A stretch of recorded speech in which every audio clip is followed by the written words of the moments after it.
ఆమేన్. ఆమేన్. 5వ episode. Okay. ఈ సమయంలో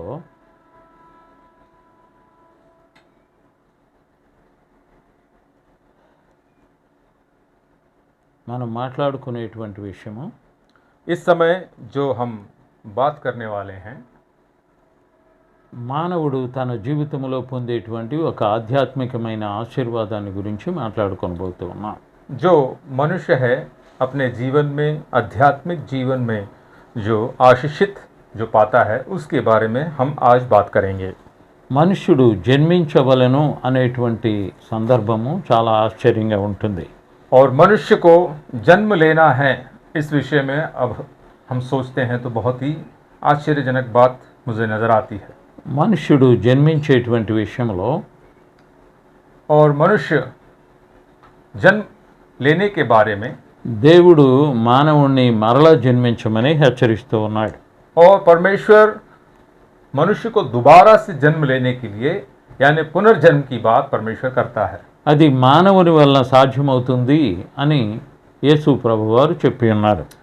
और यीशु मसीह ने कहा है कि ये मनुष्यों से संभव हो सकता है. ఎవరైనా కూడా అలాంటి జన్మ పొందకపోతే పరలోకంలో ప్రవేశించలేరు అని చెప్పి ఉన్నారు. और जो कोई इस पुनर्जन्म को नहीं पाता वो स्वर्ग के राज में प्रवेश नहीं कर सकता. తన జీవితంలో పొందేటువంటి ఆశీర్వాదాన్ని దేవుడు జ్ఞాపకం చేస్తూ ఉన్నాడు. और अपने जीवन में जो आशीष हम पाने के लिए योग्य हैं, उस बातों को परमेश्वर हमें याद दिलाता है. రాత్రి సమయంలో ప్రభు దగ్గరికి వెళ్ళినటువంటి ఒక భక్తుణ్ణి యేసు ప్రభువారు హెచ్చరిస్తూ ఈ మాటలు చెప్పి ఉన్నారు. रात के समय एक परमेश्वर के भक्त जो प्रभु यीशु मसीह के पास गए, उनको ये बातें जताते हुए सिखाते हैं प्रभु यीशु मसीह. యోహాను సువార్త 3వ అధ్యాయములో हम देखें यूहन्ना रचित सुसमाचार 3रा अध्याय, 3వ అధ్యాయము 3रे अध्याय में 3వ వచనం నుండి చదువుకున్నాం. और 3रे पद से हम पढ़ेंगे. అందుకు యేసు అతనితో, ఒకడు క్రొత్తగా జన్మించితేనే కాని అతడు దేవుని రాజ్యమును చూడలేడని నీతో నిశ్చయముగా చెప్పుచున్నాను అనెను. यहाँ पर प्रभु यीशु मसीह कहते हैं कि अगर कोई नए सिरे से जन्म ना ले वो परमेश्वर के राज में प्रवेश नहीं कर सकता. ముసలివాడు ఎలాగ జన్మించగలడని అతను ప్రభువుని అడిగినప్పుడు और यहाँ पर वो जो व्यक्ति प्रभु यीशु मसीह के पास रात के समय आया था, ఐదో तो वो వచనం. पूछता है कि एक बुजुर्ग व्यक्ति कैसे अपने माँ के गर्भ में दोबारा जाके प्रवेश कर सकता है. 5వ వచనంలో और 5वें पद में हम यहाँ पर पढ़ते हैं, ఒకడు నీటి మూలముగాను ఆత్మ మూలముగాను జన్మించితేనే కాని దేవుని రాజ్యములో ప్రవేశింపలేడని నీతో నిశ్చయముగా చెప్పుచున్నాను. और यहाँ पर वचन में इस प्रकार से लिखा है कि अगर जो कोई पानी के द्वारा और परमेश्वर के लहू के द्वारा, वचन के द्वारा जो दोबारा से जन्म नहीं लेगा वो स्वर्ग में प्रवेश नहीं कर सकता. శరీర మూలముగా జన్మించినది జన్మను కాకుండా और शारीरिक रूप से जो जन्म हम लेते हैं उस जन्म के बारे में नहीं, ఒకడు ఆత్మ మూలముగాను और आत्मिक रीति से నీటి మూలముగాను జన్మించును అని ప్రభు చెప్తూ ఉన్నాడు. आत्मिक रीति से और पानी के रीति से. मैं आपके लिए पढ़ता हूं. यीशु ने उसको उत्तर दिया, मैं तुझसे सच सच कहता हूं, यदि कोई नए सिरे से ना जन्मे तो परमेश्वर का राज्य देख नहीं सकता. యేసు ప్రభువారు చెప్పేటువంటి జన్మము మనుషుడు ఆలోచించవలసినటువంటి విషయం. और यीशु मसीह जिस जन्म के बारे में बात करते हैं, हर एक मनुष्य को इसके बारे में सोचना अनिवार्य है, सोचना जरूरी है. ప్రతి చోట కూడా మనుషుడు ఆలోచిస్తూ ఉంటాడు. हर जगह मनुष्य जो है सोचता है, उसके बारे में एक योजना बनाता है. బాప్తిసము అనేటువంటి నీటి జన్మను మనం ఆలోచిస్తూ ఉంటాం. और यहाँ पर जब हम सोचते हैं तो बपतिस्मा नामक एक पुनर्जन्म की एक बात को हम पाते हैं. ప్రతి మనుష్యుడు జన్మించవలసినటువంటి విధానము అది అని చెప్పుచూ ఉన్నాడు. हर एक मनुष्य को इस प्रकार से पुनर्जन्म को प्राप्त कर सकता है करके इस वचन में हम पाते हैं. ఫిలిప్పుతో దేవుడు మాట్లాడుతూ ఉన్నప్పుడు जब फिलिप्पुस से परमेश्वर ने बात किया, చాలా విషయాలు చెప్పిన తర్వాత बहुत सारी बातों को उन्होंने बताने के बाद వారు మార్గమున వెళ్ళుచు ఉన్నప్పుడు जब वो रास्ते पर जा रहे थे, నాకు బాప్తిస్మ ఇవ్వడానికి అభ్యంతరం ఏమన్నా ఉన్నదా అని అడిగి ఉన్నాడు. वहां पर हम देखते हैं कंधा के रानी के नीचे कार्य करने वाले एक अधिकारी ने उनसे कहा कि ये पानी है, मुझे बपतिस्मा देने में कोई रुकावट है क्या? ఆ సమయంలో మనం గమనించినట్లయితే उस समय जब हम सोचते हैं या फिर ध्यान देते हैं, అప్పుడు ఫిలిప్పు అడిగినటువంటి ప్రశ్నకు సమాధానాన్ని మనం చూడగలమండి. जो फिलिप्पुस ने एक प्रश्न वहां पर पूछा, उसके बारे में हम यहां देख सकते हैं. ఆ సమయంలో అతనితో మాట్లాడినటువంటి ఫిలిప్పు उस समय पे उस व्यक्ति से बात करने वाले फिलिप्पुस जो है, అపోస్తుల కార్యము 8వ అధ్యాయము और प्रेरितों के काम 8वां अध्याय 37వ వచనంలో చదువుకున్నాం. और 37वें पद में हम पढ़ते हैं. ఫిలిప్పు 37వ వచనం అండి, 8వ అధ్యాయము 37వ వచనం. 8वां अध्याय और उसका 37वां पद. నీవు పూర్ణ హృదయముతో విశ్వసించిన ఎడల పొందవచ్చునని చెప్పాను. वहां पर फिलिप्पुस उनसे कहता है कि मन पूर्वक से अगर आप विश्वास करते हो तो आप बपतिस्मा ले सकते हैं करके फिलिप्पुस उनसे कहते हैं. यहां पर बाइबल में पढ़ता हूं 37वें पद को, ध्यान दीजिएगा. यहां पर इस प्रकार लिखा हुआ है, फिलिप्पुस ने कहा, यदि तू सारे मन से विश्वास करता है तो ले सकता है. उसने उत्तर दिया, मैं विश्वास करता हूं कि यीशु मसीह परमेश्वर का पुत्र है. 37వ వచనంలో यहां पर 37वें पद में हम देखते हैं, అతడు యేసుక్రీస్తు దేవుని కుమారుడని విశ్వసించుచు ఉన్నానని ఉత్తరం ఇచ్చెను.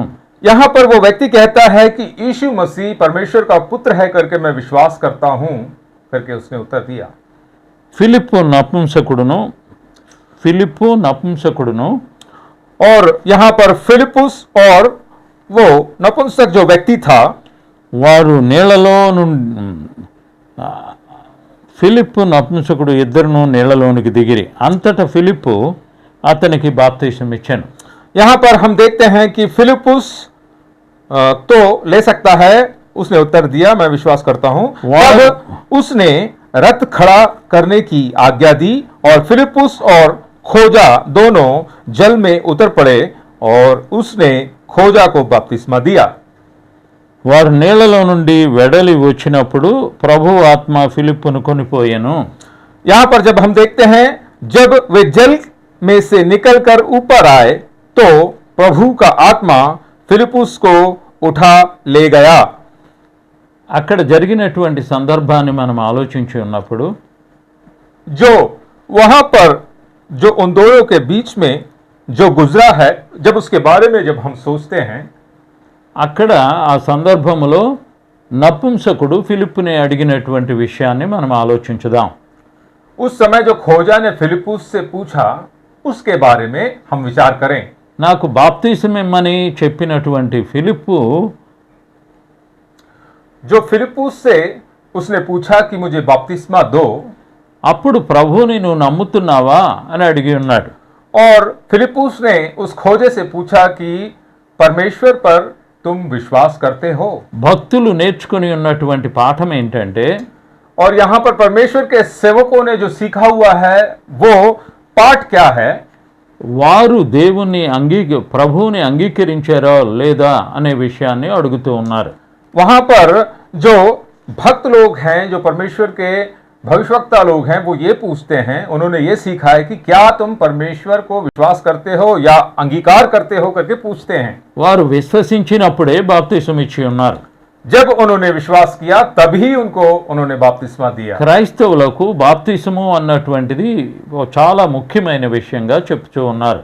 और जब हम देखते हैं कि मसीहों के जीवन में ये बपतिस्मा जो कार्यक्रम है और ये बहुत ही जरूरी और मुख्य कार्य है, నీళ్లలో వారు ఇద్దరు కూడా దిగి బాప్తీసం తీసుకొని ఉన్నట్లుగా చెప్పబడుచు ఉన్నది.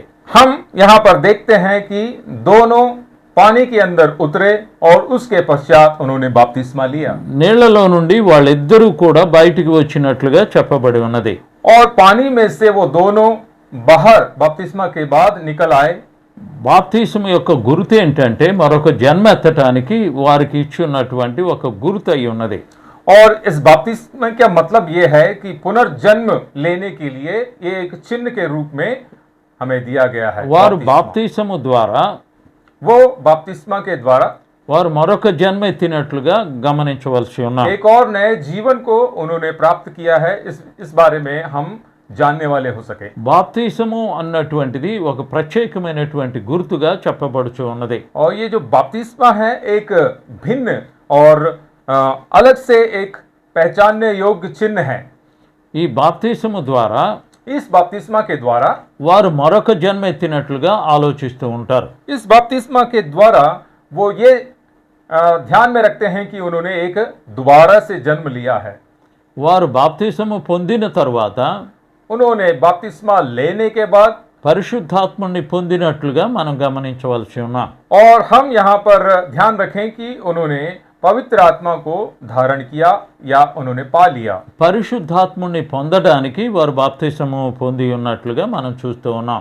और यहाँ पर हम देखते हैं कि पवित्र आत्मा को वो ग्रहण करने के लिए या फिर उनको पाने के लिए यहाँ पर बपतिस्मा लिया गया है करके हम అపోస్తుల देखते हैं. అపోస్తుల కార్యములో इसी प्रेरितों के काम में 2వ అధ్యాయము 37వ వచనంలో दूसरा अध्याय उसके 37वें पद में जब हम देखते हैं పేతురు యొక్క ప్రసంగాన్ని విని ఉన్నటువంటి వారు और पतरस के जो समाचार को सुसमाचार को जिन्होंने सुना వారు ఈ మాటలు విని హృదయములో నొచ్చుకొని उन्होंने इन बातों को सुनकर अपने हृदय में खेदित हुए. సహోదరులారా మేమేమి చేతుమని పేతురుని కడమ అపోస్తులను అడుగగా उस समय उन्होंने पूछा. सब सुनने वालों के हृदय छिद गए और वे पतरस और शेष प्रेरितों से पूछने लगे, हे भाइयों हम क्या करें. పేతురు और पतरस మీరు మారు మనసు పొంది उनसे कहता है कि तुम पतरस ने उनसे कहा मन फिराओ పాప క్షమాపణ నిమిత్తము और तुम में से हर एक अपने अपने पापों की क्षमा के लिए ప్రతివాడు యేసుక్రీస్తు నామమున బాప్తీసం పొందుడి. यीशु मसीह के नाम से बपतिस्मा लें. బాప్తీసము పొందమని ఆయన హెచ్చరించి ఉన్నట్లుగా మనం గమనిస్తూ ఉన్నాం. यहाँ पर पतरस यहाँ पर चेतावनी देता है उनको, एक आज्ञा उनको देता है कि बपतिस्मा लेना अनिवार्य है. అపోస్తుల కార్యము 10వ అధ్యాయములో और प्रेरितों के काम 10वें अध्याय में जब हम देखते हैं ఇక్కడ కూడా అన్యుల మధ్యలోనికి దేవుడు పేతురుని పంపించి ఉన్నాడు. और यहाँ पर अन्य जातियों के बीच में पतरस को परमेश्वर ने भेजा.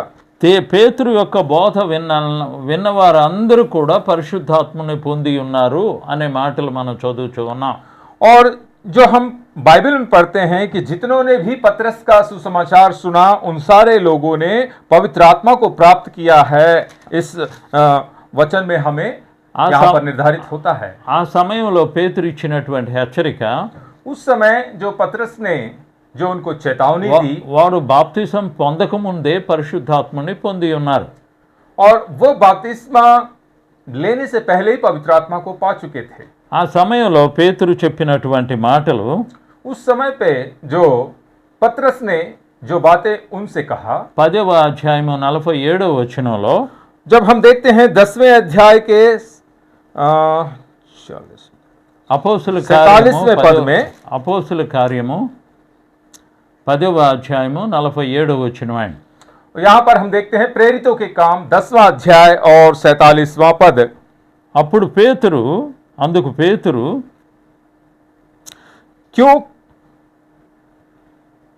कोई जल की रोक कर सकता है कि वे ये बपतिस्मा ना पाए. 47 అని మన వలె పరిశుద్ధాత్మను పొందిన వీరు బాప్తిసం పొందకుండా ఎవడైనను నీళ్లను ఆటంకము చేయగలడా అని చెప్పి, क्योंकि कोई जल की रोक कर सकता है कि ये बपतिस्मा ना पाए जिन्होंने हमारे समान पवित्र आत्मा पाया है। యేసుక్రీస్తు నామమందు వారు బాప్తిసం పొందవలెనని ఆజ్ఞాపించెను. और उसने आज्ञा दी कि प्रभु यीशु मसीह के नाम से बपतिस्मा लें। బాప్తిసము అన్నటువంటిది ఒక గుర్తుగా మనం గమనించవలసి ఉన్నాం. और बपतिस्मा जो है एक चिन्ह के रूप में हमें याद रखना होगा। దేవుని ప్రజలందరూ కూడా और परमेश्वर के सारे लोग బాప్తిసం పొందడము అనేటువంటి ఆ ప్రత్యేకతను పొందవలసి ఉన్నారని చెప్పుచూ ఉన్నారు. बपतिस्मा पाने के इस विशेष कार्य में हमें सम्मिलित होना बहुत जरूरी है। బాప్తిసము అనేటువంటి ఆశీర్వాదకరమైనటువంటి దానిలో और बपतिस्मा जो है वो आशीष से भरी हुई कार्य है। దేవుని యొక్క ఏర్పాటు నిబంధన చేస్తూ ఉన్నట్లుగా చెప్పబడుచు ఉన్నది. और परमेश्वर की योजना और इसे निर्धारित करती है और वचन इसके बारे में हमें चेतावनी देता है। వారు పొందిన నిబంధన ప్రకారంగా జీవించేటట్లుగా వారు తీర్మానం చేసుకుని ఉన్నారు. जो परमेश्वर के वचनों को जिन्होंने प्राप्त किया था, आशीषों को जिन्होंने प्राप्त किया, उन्होंने ये निर्धारित किया कि हम इस आज्ञा के साथ ही हम आगे बढ़ेंगे। వారు ఆ విధమైనటువంటి తీర్మానానికి గుర్తుగానే బాప్తిసాన్ని ఏర్పాటు చేసి ఉన్నారు. और उसी प्रकार के जीवन को जीने के लिए इस बपतिस्मे नामक एक चिन्ह को परमेश्वर और मनुष्य के बीच में एक संबंध को जोड़ता है।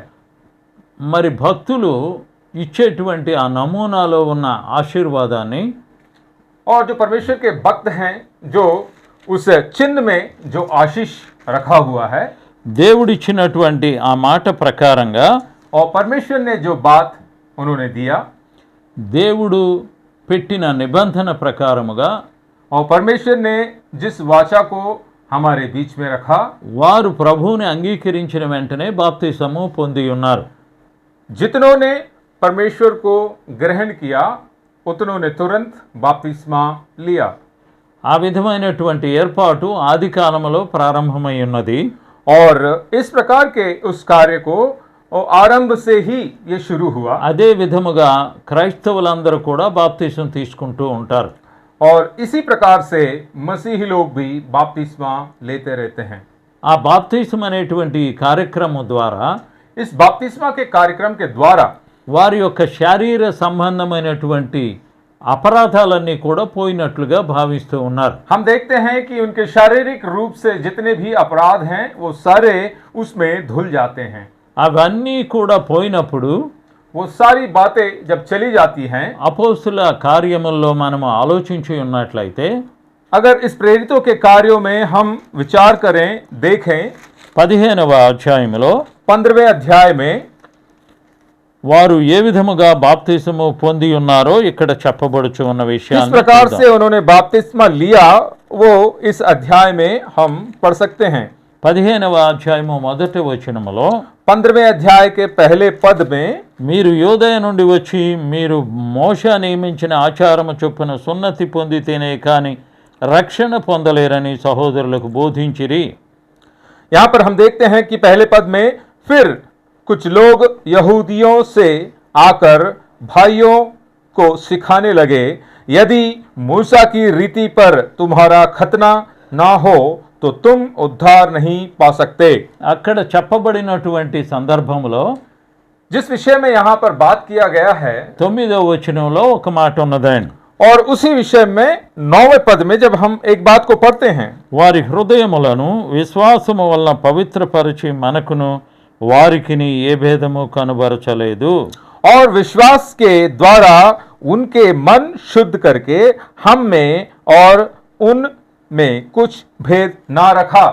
వారికి ఉన్నటువంటి అనుమానాలన్నీ కూడా పోయేటట్లుగా ఇక్కడ బోధని మనం చూస్తూ ఉన్నాం. यहाँ पर हम इस प्रचार को, इस वचन को पढ़ते हैं, देखते हैं तो उनके सारे मन के जो क्लेश हैं या फिर जो भरमाने वाली बातें हैं वो उस मरे हुए मनुष्य को परमेश्वर के साथ समान तुल्य करते हैं। అతను చనిపోయిన తర్వాత అతని పాపము అతనితో సమాధి చేయబడుతుంది అని అర్థమండి. वो विश्वास करते हैं कि वो मरने के बाद उनका पाप उनके साथ मतलब दफनाया जाएगा। అందువలన పాపములో చనిపోయినటువంటి మనము इसीलिए पाप में जो मरे हुए हैं जो लोग, బాప్తిసము ద్వారా और उस बपतिस्मा के द्वारा నీటిలో సమాధి చేస్తూ ఉన్నాం కాబట్టి और उस पानी में जब हम समाधि देते हैं यानी उसे डुबोते हैं, దేవుని విషయమై క్రీస్తునందు సజీవులుగాను మిమ్మును మీరే ఎంచుకొనుడి. और यहाँ पर इस प्रकार से हम देखते हैं कि जब हम अपने उस पाप रूपी जीवन को, उस शरीर को पानी में जब हम दफनाते हैं, तब हम पाप विमुक्त हो जाते हैं। ఒక్కసారి బాప్తిసం తీసుకున్న తర్వాత एक बार बपतिस्मा लेने के बाद అతనికి పాపంతో సంబంధము లేదు అనే గుర్తుని పొంది ఉన్నాడు.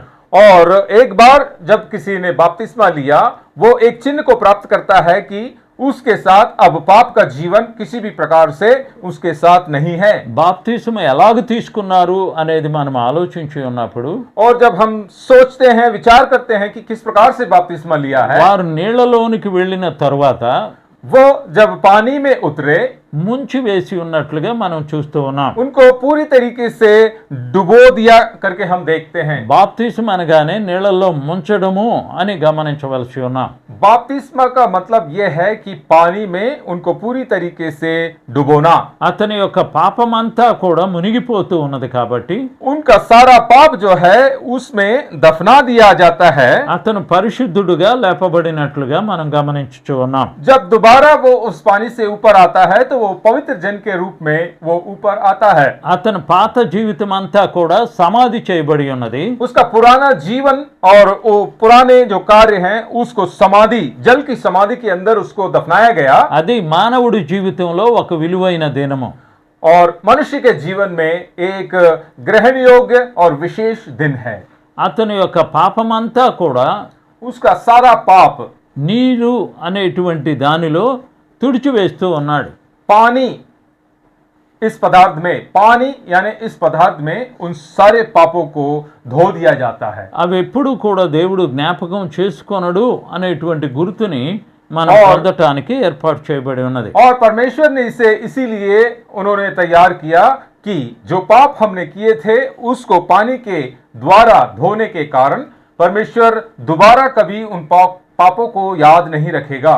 అందువలన మనం తెలుసుకోవలసింది इस वजह से हमें जानने की जरूरत है, పాపములో ఉన్నటువంటి మనుషుడు దేవుని రాజ్యంలో ప్రవేశించలేడు. और जो पाप में जीवन व्यतीत करता है वो परमेश्वर के राज्य में प्रवेश नहीं कर सकता। పాపములో ఉన్నటువంటి మనుషుడు ప్రవేశించలేడు కనుక और पाप में जो है वो व्यक्ति स्वर्ग में प्रवेश नहीं कर सकता। అతను పాపాన్ని తుడిచివేసుకోవడానికి బాప్తిసములు తీసుకొనవలసి ఉన్నాడు. इस वजह से उस पापों को धोने के लिए वो बपतिस्मा लेना अनिवार्य किया गया है। అందువలన బాప్తిసము అనేటువంటి ఈ కార్యక్రమం इसीलिए ये बपतिस्मा नामक जो कार्यक्रम है అతని యొక్క జన్మలో ఒక విలువైన దినాన్ని పొందుచూ ఉన్నాడు. उसके जन्म में यानी पुनर्जन्म में एक नए तरीके का उस दिन को वो प्राप्त कर रहे हैं। ఇకన అతని యొక్క పాపము దేవుడు జ్ఞాపకం చేసుకొనను అనేటువంటి నిబంధన చేయబడి ఉన్నటువంటి వాడు. वहां पर उनसे वाचा बांधा गया है कि जो पुराने पाप उनके जीवन में थे अब कभी उनके जीवन में परमेश्वर वापस याद नहीं करेंगे, उसे भूल जाएंगे, उसे क्षमा कर देंगे। పాత జీవితానికి గుర్తు ఏంటంటే और पुराने मनुष्यत्व यानी पुराने जीवन का चिन्ह ये है, అతను బాప్తిసం తీసుకున్న తర్వాత बपतिस्मा लेने के बाद ఖచ్చితంగా అతను పరలోకం వెళతాడు అనే భావనతో తీసుకుంటూ ఉన్నారు. और जब बपतिस्मा कोई व्यक्ति लेता है तो उसके मन में यही विचार होता है कि मैं स्वर्ग जाऊंगा।